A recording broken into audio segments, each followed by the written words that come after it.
Halo Bacuter, Pangeran Kegelapan datang lagi. Kali ini Pangeran mau pamer ya. Hasil masakan Pangeran yang sangat menggoda. Seperti yang Bacuter lihat, di sini udah ada potato, wortel, dan undang-undang yang selalu dilanggar sehingga sambut korupsi dari duit rakyat.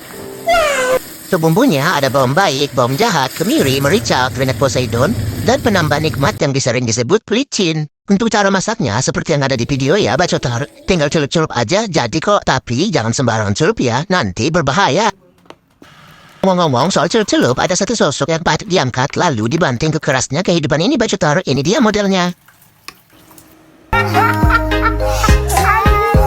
Ipala dimasak aja ya Bacuter. Nah, untuk tahap selanjutnya kita buat kulit-kulit kenikmatan yang seperti di video ya Bacuter. Next, setelah kulit kenikmatannya sudah jadi, langsung kita selimutkan aja ke bahan utamanya tadi ya Bacuter.